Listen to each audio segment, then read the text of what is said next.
Hey everybody, Kaz Denison here with another Atari VCS video. First off, I want to say thank you for stopping in.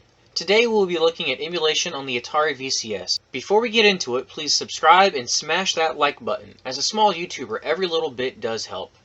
As a disclaimer, I want to go through a small list of game consoles that we'll be looking at in this video. This includes the NeoGeo AES, the NeoGeo CD, the Tiger GameCom, Sega 32X, and the Sega Dreamcast. I do not necessarily consider myself a tech person, and the following video is for people just getting into emulation or experimenting with their Atari VCS. All emulators, aside from ones that I mentioned, have not been modified or altered and are being used during a fresh setup. I'd like to take a moment and say that my VCS is not modified in any way, and all test footage will be in real time.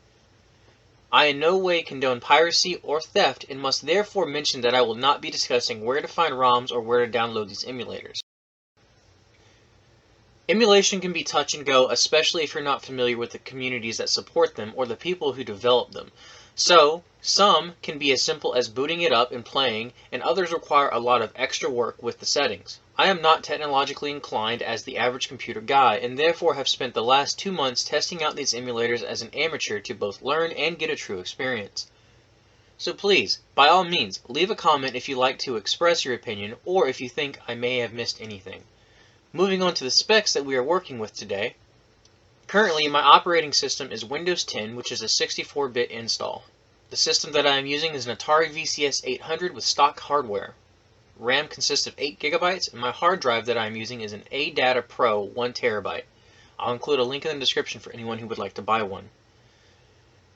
My system is not overclocked, and all settings are factory.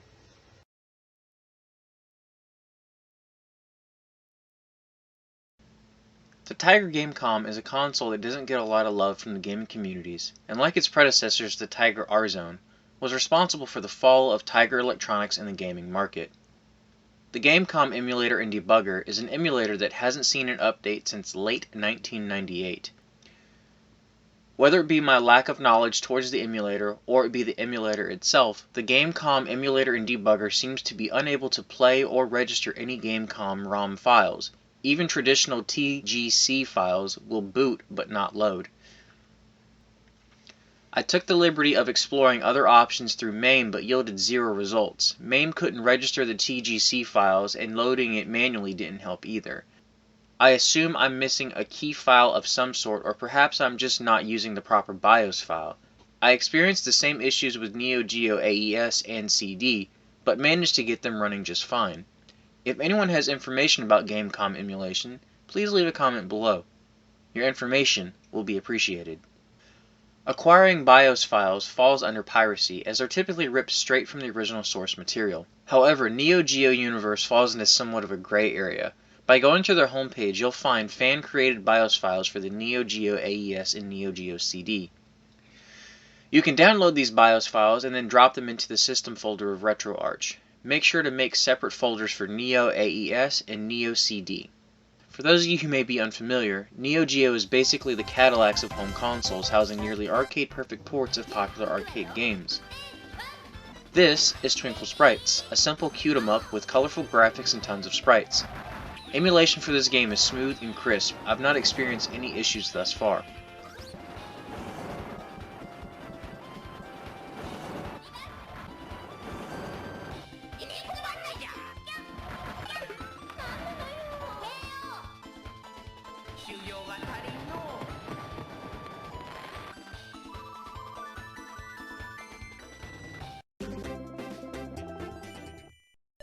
How about Metal Slug 5? Unfortunately, I didn't get to grow up enjoying the Metal Slug series like many before me, so needless to say, I've been having a blast playing the series.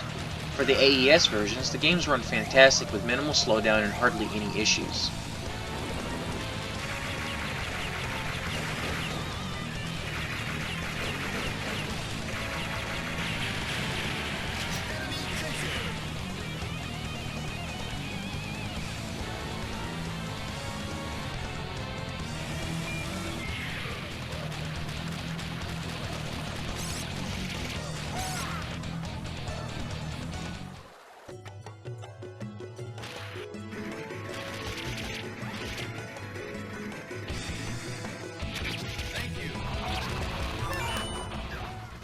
What if you're looking to relive some classics like King of Fighters? Then no worries. This is King of Fighters 2002.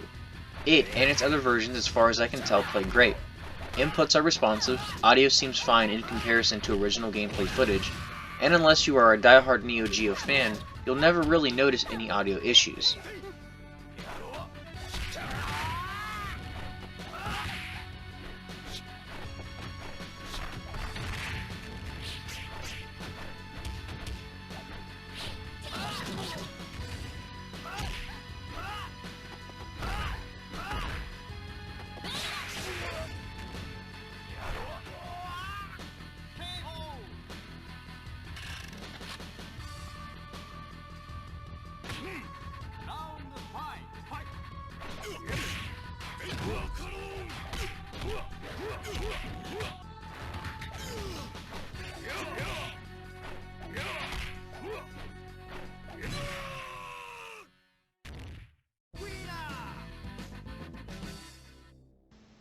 Next up, the NeoGeo CD.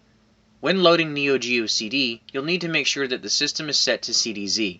You can bring this menu up by pressing the select button on your generic gamepad or controller. You'll be able to play through some MP3 files, but I'm not sure how or if you could load your own. However, you didn't come here to hear about music. So let's look at the games. Currently you're looking at Mutation Nation, probably one of the easiest to emulate games on the NeoGeo CD. This title is all about kicking some mutant butt as you rip through the city. Pretty straightforward Beats of Rage style game. It runs great, no problems.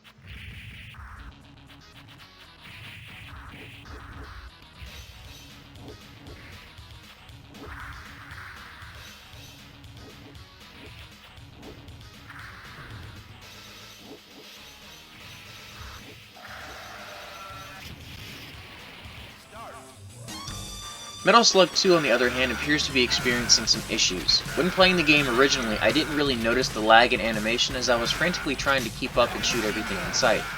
However, I discovered that the more sprites I had on screen, the more the game would slow down. Keep in mind that this does not negatively affect the gameplay experience, but to those diehards out there, they may beg to differ. I'm not 100% sure if this is how the game is meant to be played, or if the emulator is having some issues keeping up. During boss fights is when it appears to happen the most. As I've said, the slowdown doesn't stop you from playing the game or even enjoying it. If you know more about this, please leave a comment below.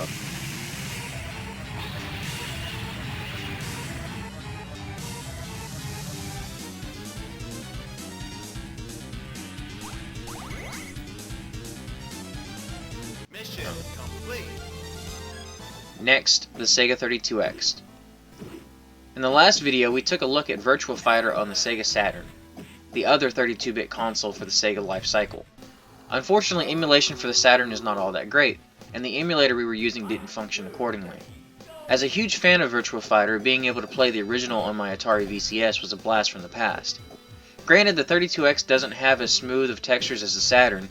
It does, however, offer quality sound, responsive graphics, and enjoyable performance. Definitely try this one out. After all, it was the first polygonal fighter ever made.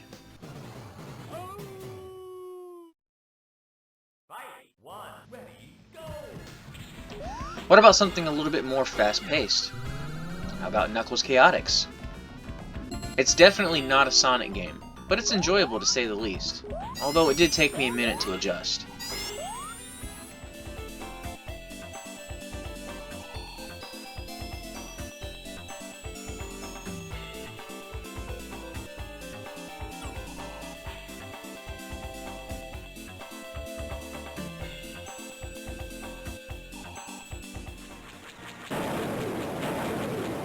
How about a game with real 3D graphics?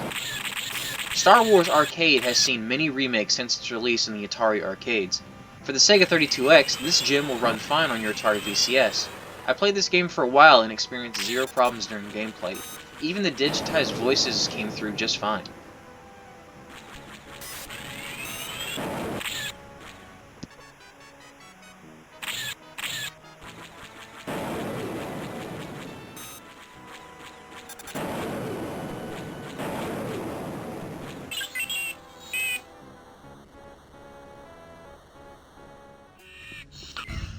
One of my all-time favorite first-person shooters is the Unreal and Unreal Tournament series. That's right, the same company that would later release multiple versions of the Unreal Engine.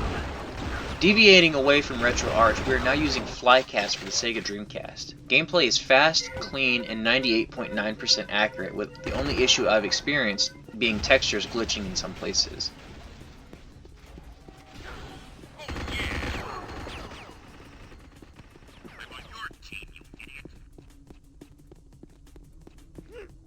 Congratulations, you are the winner.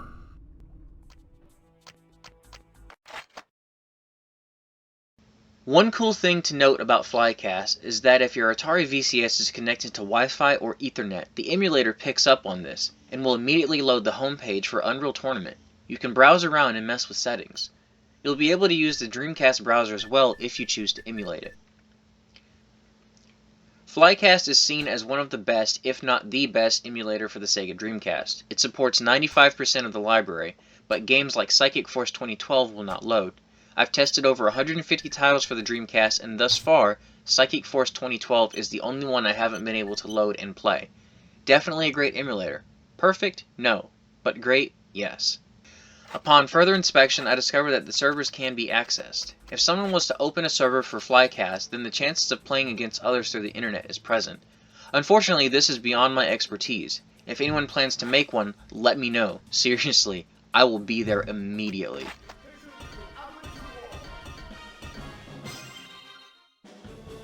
How about a quality fighting game? Power Stone 1 and 2 are icons for the Sega Dreamcast. They run fantastically, and you'll experience a nearly authentic experience when playing them here. Are you ready? Action!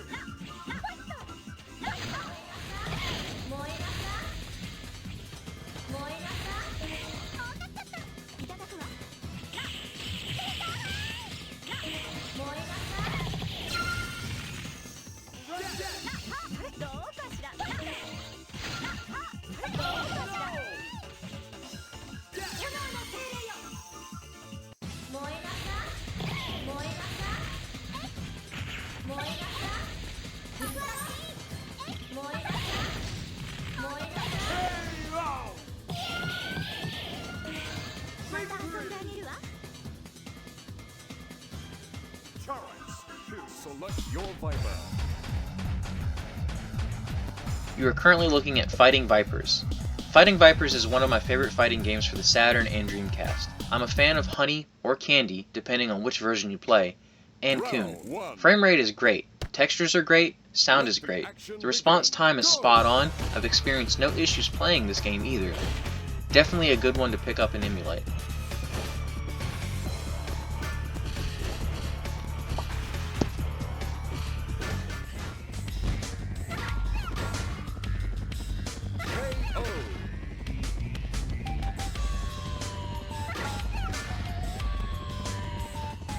Round 2, let the action begin. Go!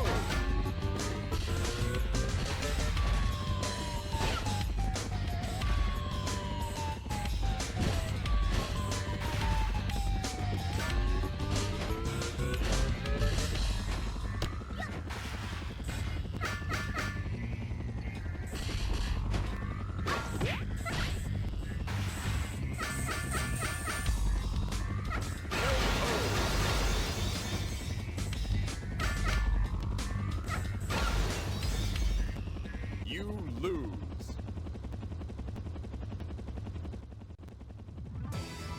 Kicking it up a notch, you can't talk about the Sega Dreamcast without talking about Sonic Adventure 1 and 2. The biggest issues I've had for Sonic Adventure 1 is not within the gameplay, but rather the audio itself. During the boss fights, the music doesn't overlay the sound effects, but instead the other way around. Animations, playability, voiceovers, and so on work fine, but this one gripe bothers me as sometimes the noise can be overbearing. Come on, Chaos. Time to eat. And here you'll see that the animation and cinematics work just fine.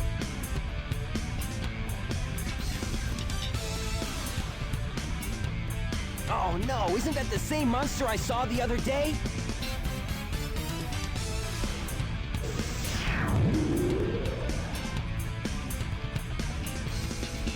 Oh, yeah? It's just as the stone tablets predicted. His strength increases every time I feed him a Chaos Emerald. Sonic Adventures 2, however, runs fantastically, and thus far I've experienced zero issues.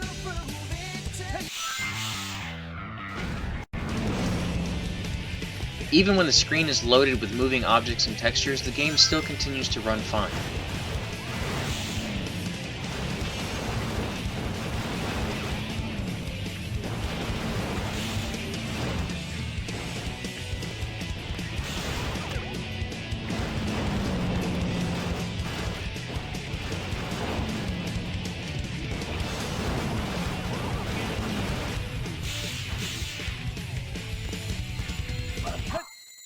Yes! I originally had plans to discuss Sega CD in this video, but I will have to save it for the next one. In the next two videos, we'll take a look at Wii, GameCube, Panasonic 3DO, Sega CD, PlayStation, and more. So stay tuned. If you like this video, then please give me a like and subscribe, as every little bit does help. Also, check out my other videos like the first part of this series, or maybe the video on the Tiger R Zone. I've been Kaz Danazon, and thanks for watching.